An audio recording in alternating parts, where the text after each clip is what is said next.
All right. Well, thank you guys for joining us for our first virtual open mic of this year.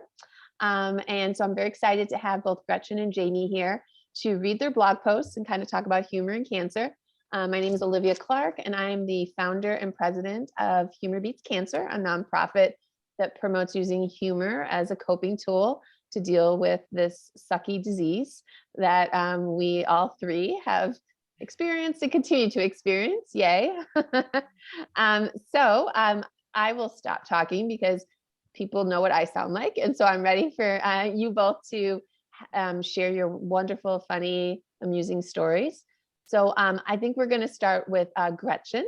And so I'm going to pin you so that you are our main visual, and feel free to introduce yourself and then read your post. So let me do that right now.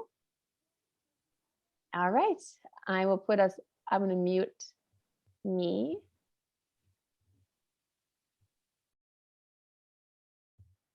I don't think I've ever done a dramatic reading of my own writing before. Well, no one said be dramatic, but you guys haven't met me yet. Okay, so I'm Gretchen. I'm a 40-year-old freelance book editor and writer, currently based in Portland, Oregon. My partner and I are moving to Madison, Wisconsin as soon as my active treatment is over. I finish radiation February 10th. So still on Kadcyla for another 9 months or what not, but yeah. So I was diagnosed with breast cancer basically during my first ever mammogram, 3 months before my 40th birthday. I have no genetic predisposition for it, and I am a former yoga instructor and runner. So my diagnosis basically sent me into a fear fugue state for about a week before I could fully process it. I am here to tell you, though, you will get through it. And if you need, I would be thrilled to help you find the humor in your day. One thing that amazed me as I navigated breast cancer at 39 and now 40 is that it's remarkable either how little the doctors explain or how little it really sinks in, since it's all so overwhelming. So one of the things I heard all about before chemo were all the possible side effects. On top of the regular warnings, I was part of a clinical trial. So they were very careful to call me in beforehand and go over pages and pages of possible, probable, and nearly certain side effects. During this, they were very clear about the ramifications if I were to accidentally get pregnant during my chemotherapy, to the extent that they had me sign a statement that said I was opting to not get a copper IUD. My breast cancer was hormone positive, and therefore I would abstain from sex. I sort of shrugged. Having a cancery boob had made me feel a bit less sexual, probably as I had been ever since I became sexual. So I went home and I laughed about it a little with my partner of 16 years. And then jumped to my first day of chemo, which was probably about 2 weeks later. And my nurse in the infusion bay is explaining to me that I have to flush twice after chemo has started, because I saw the signs in the bathroom. And confused, I asked why, what was going on. It wasn't until that moment that I found out my bodily fluids were dangerous to those around me for up to 48 hours after infusions. My tears, my snot, my urine, my saliva, and yes, any vaginal secretions. The nurse tells me I should really use another bathroom than the rest of my household, which I laugh at because we live in a 2-bedroom apartment in Portland, Oregon. So no other bathroom I can use unless I go outside. So she tells me, okay, be sure to close the lid before flushing, flush twice at home as well. She advises me to get some gloves in case I get sick, get a nosebleed, what have you, that my partner needs to clean up for at any point. And it's as I'm relaying to this later on that day that I start to laugh hysterically. Why wouldn't they just tell me this at the beginning to get me to promise to not have sex? I asked him. For the record, some can have protected sex with a condom during this time, depending on your white blood cell count, et cetera, but it did not sound fun to either of us. No kidding, he replied, his brow furrowed. You're kind of like a supervillain. And I laughed so hard I cried. basically, I said, agreeing, I'm going to go bald and my vagina could kill you. I'm the next Marvel Cinematic Universe villain. And just a side note for anyone looking at this for medical advice, A, please don't. I got my medical education from Grey's Anatomy, and B, or the TV show, not the book. And B, my vagina or tears or what have you would probably not kill someone, but you know, they suggest it as a precaution, but you got to find the humor somehow.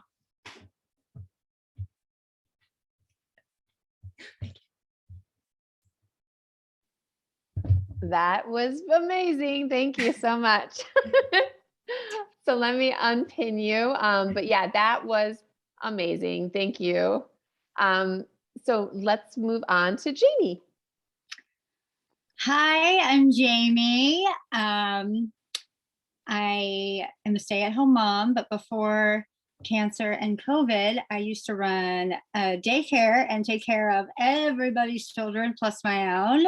And before that, I used to I worked with Disney for years and years and years as a princess and a singer dancer. So it was super fun. I mean, I was on Disney Cruise Line every day. I traveled all over, and that was fun. And then I decided to settle down and have my gaggle of children, and then, decided to get cancer. So during March of 2020, at the peak time of that little other C word, COVID, I was diagnosed with tongue cancer. So weird, never heard of it. And I had no risk factors, not a smoker, not a drinker. So it was kind of like it was very interesting. So I find dealing with things with dark humor, and people get uncomfortable about that, but I don't really care. Once you have cancer, you don't really care what other people think. So I'm gonna dive into it. I've always loved being extra. Wearing an over-the-top outfit to a casual function, being way too happy at the DMV, or planning full-on themed outfits for the holidays. You get the picture. I'm over the top. So, of course, getting my cancer diagnosis during a pandemic unlocked a whole new level of extra, even for me. I had no idea. They just call you and say, hello, you have cancer. It's rare, it's aggressive, and we need to get a move on, but it's COVID, so we need to hurry up and wait. Okay, bye, talk soon. So tongue cancer is weird. They cut half my tongue out and replaced it with skin from my leg. And I thought to myself, am I going to need to shave my tongue? The answer to that question was no. Radiation would just burn that sucker right off. After recovering from surgery, I had to learn how to speak again. I sounded like a blob, like imagine Jell-O in your mouth, a lot of Jell-O shots in your mouth. I couldn't manipulate my tongue to work with my brain to make words. I panicked. Being alone in the hospital and not being able to talk, how are they going to know when I have to pee? I put my Pictionary skills into play and was exhausted after each nurse interaction. After a week, I won Pictionary and was able to head home to heal a bit before I started my grueling rounds of head and neck radiation. I was so nervous and I was scared. The crazy side effects that are rattled off to you before treatment turns into white noise. It kind of sounds like, the Charlie Brown teacher, wah, wah, wah, wah. Like, I don't care. I'm going to do it anyway. So just let's get it over with. I have to do this to prolong my life for my kids. Risk my life to save my life. I sounded like a low budget superhero. Going into treatment, I laid on the machine, my mouth guard's in, and a mesh mat locks me in. Think Met Gala theme is microwave chic. It's hard to breathe, so naturally they give me the classic line, just try and relax. Music starts to play, and oh my God, it's Frank Sinatra's That's Life. Are you kidding me? This is just how life goes. It's shitty sometimes, kids, so get over it. The next session, it was Spice Girls, When Two Become One. That's right. All sexiness went away, and I imagined my cancer cells becoming one and done with the rays of radiation. This became a game I played every session. During my 15 minutes of getting zapped, I listened to song lyrics to find what lesson I was supposed to learn that day. Jimmy Buffett told me about Margaritaville, and that salty metal taste in my mouth just needed a shot of tequila. Billy Joel told me we didn't start the fire, but the burns on my neck proved otherwise. I welcomed this distraction. It was way better than spa music trying to fool me that this was a relaxing experience. This is the worst facial ever. 0 stars, would not recommend. Cancer sucks. But we all know that. But we find moments to laugh during the course of treatment, and those moments are much more memorable than the pain. Thanks. Awesome. Thank you. All right. So let's come together. And so I just want to thank you guys so much. Let me get us all on the right page here. Let's see. Let me do our view here. All right. Oh, Gretchen, I think you're on mute. I am. Well, yes, I am. My Oh, cat there's says your hello. cat. That's Hyphen. Oh my God. I love it. He's I love like- the name Hyphen. Yes, he's always in the middle of things. I love it. Oh, very clever. I'm I a love I'm a it. book editor, so I love it. I love it. Look, both of your stories were super hilarious. And so it just kind of leads me to the question that we often get as a nonprofit, how do you find humor in something so dark and dreary as cancer? And how has having that humor really kind of helped you get through this, or at least, deal with it? And that's kind of my question for you guys. I mean, because I imagine people are will listen to your stories and be like, I've heard this a lot. I can't find anything funny going on. This is just really hard. And so I guess, kind of 2 questions, how do you find the humor in something like this? And how has it been helpful to you to kind of get through this? I can go first. My experience, I think with a lot of us, probably people who are around you that are trying to understand your situation, who don't have cancer, they're very dreary. It's very like final, like, oh my gosh, you have cancer. And I think they're so aware of, like, I don't want to say anything that's like wrong or disruptive. And like us, we have it. We are like, it's already something that, we need a distraction. And for me, I always wanted to make people laugh, and I've always wanted to, I always thought I was the funny one of my friends, like in the circle of friends. But I would kind of say things to make them feel a little bit more comfortable and uncomfortable at the same time. So it's like, there's always worried they're going to say the wrong thing to you. And it's like, I always got to take care of you to be like, it's okay to joke with me about, like, death is funny. Like, it's okay to say stuff like, it's kind of putting them at ease and then they start being real with you about it. Like, I just wanted to laugh and make them comfortable, because if we're all comfortable, it kind of it eases all of us. But it definitely is, everybody is very scared to talk to you. Yeah. 100%. Yeah. Oh my goodness. He's like, excuse me. I know. He's like, this is about me right now. That's how my animal is. He's like on my lap, like, hey, excuse me. He's Pretty much gonna be everything like, is about him. Yeah. Yeah, no, I have to agree. There's definitely, I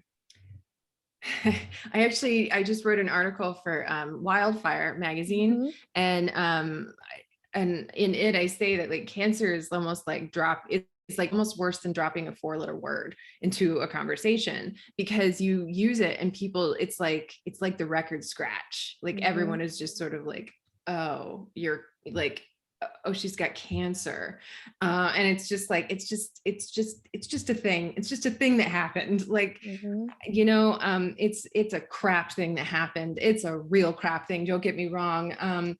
But I'm still me. I'm still the person that does. I mean, like Jamie said, like, I think I'm one of the funny ones, at least in my group of friends. Like, I love listening to people laugh. It's like one of the greatest things is listening to someone laugh at your joke. And, I don't know how to not find the humor in it, because, I mean, yeah, I had like 2 weeks before I had answers to anything, before I knew what my staging was, before I knew what my treatment was going to be, and I didn't talk about it then because I didn't know how to, there was no information. Mhm. So sure, there are definitely always times in treatment when you're going to struggle. And it's okay to have those. That doesn't mean that the ups aren't going to come back.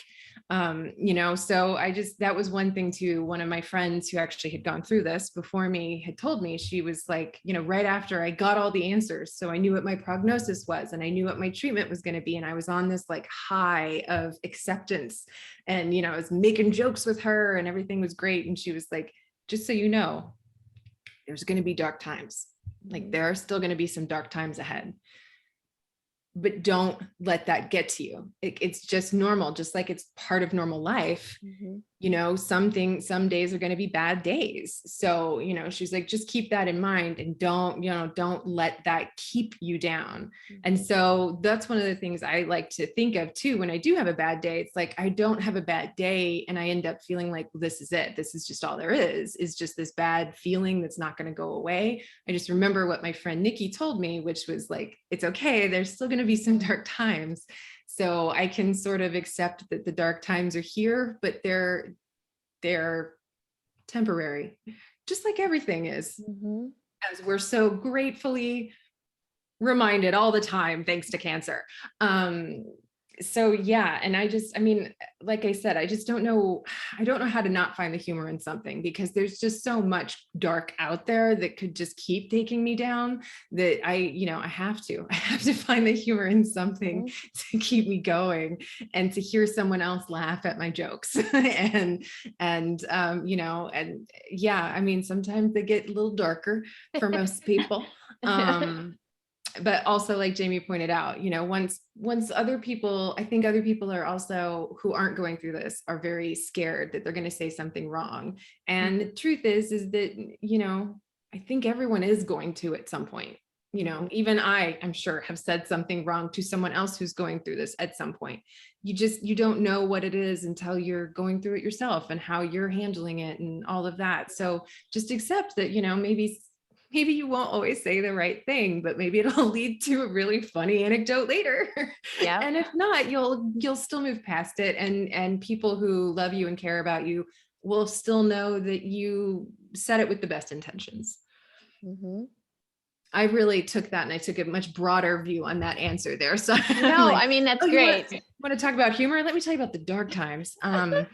But yeah, just so I guess that's it for me. It's just part of the ups and downs, and so it's it's easier to find the humor, I think, once it's sort of accepted that there's both, and both are okay. Right. It's funny because it's like, once, friends or family, like we feel like we have to put them at ease because they're so uncomfortable talking to us about cancer and about the disease. And it's like, for us, it's like, okay, I'm gonna drop this joke and it might be dark, but I'm gonna let them know it's okay. And it's kind of like we take care of them so they can give us a little bit of reprieve from, like, the doctor, all like definitive talk that we get, that's cut and dry. We can let them know, just, you can talk to me like about, it doesn't have to be like stay positive or I'm so sorry, what can I do? Because this can be like, talk to me as if I'm me and I'm not cancer. Yeah, absolutely. And I had a friend recently who was like, oh, I didn't want to tell you that I was going through this because it doesn't even compare to cancer. And I was like, oh yeah, I love you, but like, that's you treating me differently because of my cancer. And for the love of God, I do not want to talk about nothing but my cancer. Right. My cancer, me having cancer does not negate something crappy happening to you still being really, really crappy. Like, so it's just, there's a lot of having to sort of reassure other people and whatnot. And it does get tiring. And yeah, sometimes you just drop my vagina could kill you to people. And they're like, wait, what just happened? What'd she just say? I told a lady in the infusion bay that yesterday. I was like, oh yeah, so I read this blog post, my vagina could kill you. And she was like, what? I have to hear all about this now. And we were just laughing, just hysterically about it. So yeah, I think it's just one of those things that, sometimes you have to just shock people out of it, that like, it's okay. I'm still me. I still tell really inappropriate stories. See? No, and I think that's so important because it shows that you're still you. And I think that that's the big thing. People just assume that when we get cancer, we change as people. And really at the heart of it, we're still like, like you both talked about how you feel you're one of the funniest or the funniest people in your crowd. And I think you can't just like lose that. It's not like when you get cancer, you lose your humor completely. And so I think that that's so important that you guys both recognize that and that it's a piece of who you are too. I think that's so important. And that's how I feel too. I mean, that's why I started this, is I have this like real twisted sense of humor. And I wondered if anybody else did. And it's been very affirming to me. I will tell you, this is all created to make me feel like I'm not a weirdo. So I'm just super happy that it's all worked out. Yay. Definitely not a People. weirdo. Yeah, you guys are my people, clearly. Yeah. I'm so glad I found you guys. Thank you so much. Oh, thank you. No, this is awesome. Well, my last question is there anything you want to add? Any kind of closing thing that you want to say to people who may be watching this? And if you don't have anything, that's fine too. But I always ask at the end if there's anything you guys want to add. There might be people out there who feel like it's, they don't want to joke about it, or they don't they feel uncomfortable. Like, joke about it. Like, it helps. I feel like I'm, poking fun at something like, I'm getting zapped in radiation and they have Jimmy Buffett on. Like, come on, it's funny. And I actually had a story. Like, I got in the car and I told the story and I was like, oh, I laughed today. That was weird. All right, cool. And then it's like, it snowballs into that. And I think it's okay. Like, it's okay to joke, and you shouldn't, you're already fighting so much. Don't worry about what other people think. If, oh, I'll make my family uncomfortable, or they'll make me uncomfortable. Like, I think it's good to joke. Just joke about inappropriate things, maybe, because cancer treatment's weird. It's freaking weird. Like, we're not supposed to do this. Yeah, we're gonna do it, and we have to laugh. I feel like a lot of people they might be going through treatment and then think about when's the last time I laughed? Laugh, Yeah. Yeah. I think that's really the key. Just find something that still makes you feel like you, it makes you feel happy, whatever that is. I promised myself that I would get dressed up for chemo, because with the global pandemic and whatnot, the only time I left the house was for chemo. And so I was like, you know what? I love fashion. I work from home, so I almost never get, when I go out, I get dressed up, but with the pandemic happening, that was pretty much never anyway already. So, so it's I wore high heels and got dressed in my fashion to go to chemo every time. And it was so fun, the nurses would be like, oh my God, I have to stop and see Gretchen's shoes today. And it was something to talk about. And it was something to look forward to, cause there's not a lot to look forward to with chemo. But it was fun then, it was something I actually looked forward to doing. And, obviously laughter, how could you not want to laugh? Laughing is, so, that's what I would say, is just look for whatever is going to be able to make you happy and make you keep laughing and keep looking at life, in the ways that you enjoy it, whatever that is, whatever that looks like to you. And if that looks like to you, wearing your most comfortable clothes ever every time you go to chemo, and, but downloading, all of the episodes of Friends, or, whatever it is. Friends is my go-to. Same.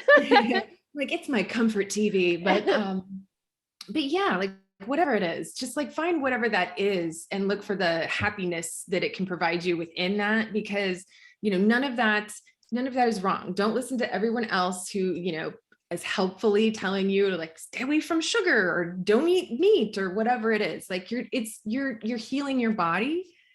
And unless your doctor is specifically telling you that, find the food that makes you happy, find the drinks that make you happy. Maybe don't get super drunk or something, but I'm not judging. I'm just saying it's probably not great if you're driving somewhere, but but yeah, like just find those things. And I think for most of us, for humans in general, that's laughter. So figure out whatever it is that hopefully makes you laugh, and if not, at least makes you smile. Mhm. Ah, Agree. great advice. I mean, and really great advice that you both gave, even if you don't have cancer. I feel like, with everything's going on right now, I mean, finding stuff that makes, brings you joy is what it should be about. And I think what you guys are both recommending is so right on, particularly for what the whole world's going through right now. So I really Yeah. appreciate it. I really appreciate what you guys said. And yeah, and I just thank you guys for doing this. I really believe in, like, I believe in humor, and I believe in sharing and showing that empathy, that we're kind of in this together, even if we all have different cancers or whatever and stages and stuff. So yeah. Yeah, I think that's it. But thank you guys so much. And Thank you. Thank you yeah. so much for Olivia. creating this and for having us. It's been Yeah, this great. was so fun. Oh, good, good. I'm so glad. I'm gonna